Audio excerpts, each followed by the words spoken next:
আসসালামু আলাইকুম সবাইকে। যে চ্যানেল থেকে সবাইকে শুভেচ্ছা জানাচ্ছি। আমি জান্নাতুল ফেরদৌস। আজকে আমি তৈরি করব চটপটি। চটপটির জন্য আমি এখানে প্রায় 300 গ্রামের মতো ডাল নিয়েছি। ডালটা আমি সুন্দর করে ধুয়ে নিয়েছি এবং পাশে কেটে নিয়েছি দুটো ছোট ছোট করে আলু। আমি এখন ডালটা এবং আলু এটা আমি সেদ্ধ করতে দেব।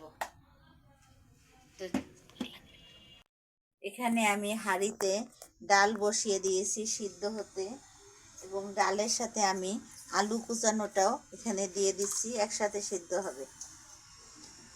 ডালটা সিদ্ধ হতে থাক, ফিরে আসছি 5 মিনিট পরে। আমার ডাল এবং আলু প্রায় সিদ্ধ হয়ে গিয়েছে। আমি আর একটু সময় জাল করে নেব। একটু হালকা শক্ত অবস্থায় আছে ডালটা, আমি আরও 5 মিনিট সিদ্ধ করে নেব।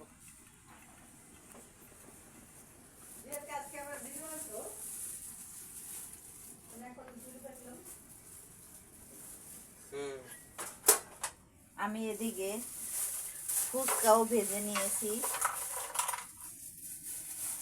এই হচ্ছে আমার ফুচকা এবং সাথে তেঁতুলও নিয়েছি। আমরা এই চুলাতে কেক তৈরি করছি, দেখুন কি সুন্দর কেক হয়েছে। এবং আমরা এখন দেখব ডালের কি অবস্থা।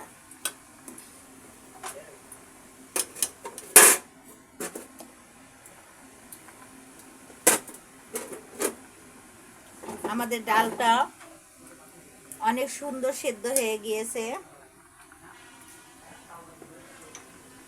এখন আমি দিয়ে দেব চটপটি মশলাটা।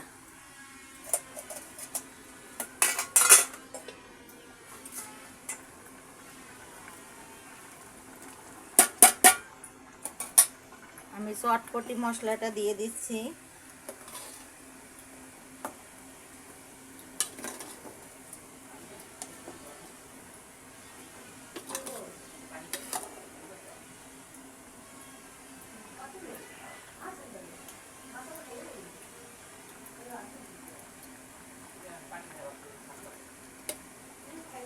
চটপটির মশলার মধ্যে এবার আমি ডিমটাও দিব।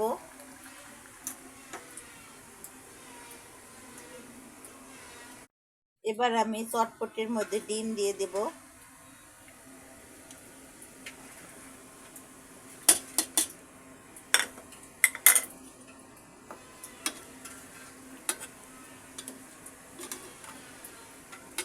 দর্শক বন্ধুরা, চটপটির একটা সুন্দর ঘ্রাণ বের হচ্ছে, কিন্তু দুঃখের বিষয় আপনাদের আমি ঘ্রাণটা দেখাতে পারছি না।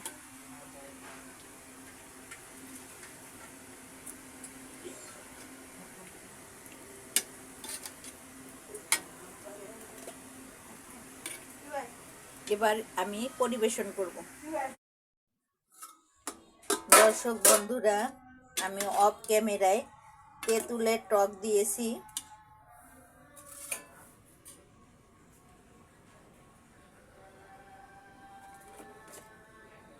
এবার দিয়ে দেব সামান্য একটু ধনিয়ার গুঁড়ো।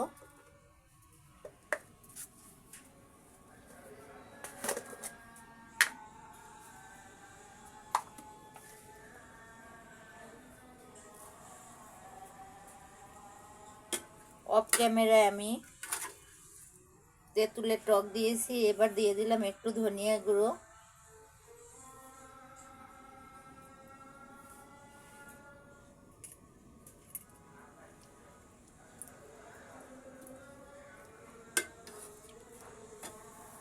আমার চটপটি তৈরি হয়ে গিয়েছে। এবার আমি ফুচকা দিয়ে পরিবেশন করব।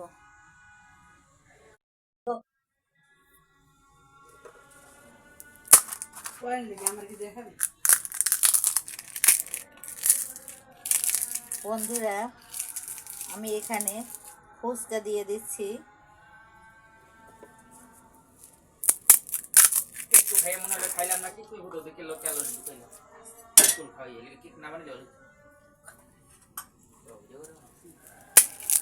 এবার আমি ফুচকা দিয়ে দেব। এখন আমি চটপটিটা খাবো। আপনাদের যদি আমার এই ভিডিওটি ভালো লেগে থাকে তাহলে প্লিজ আমাকে লাইক করবেন, শেয়ার করবেন, সাবস্ক্রাইব করে দেবেন। আপনারা ইদানিং আমার ভিডিও অনেকটা কম দেখেন, সবাই ভিডিওটি দেখবেন আশা করি। সবাইকে শুভেচ্ছা জানিয়ে শেষ করছি। আসসালামু আলাইকুম।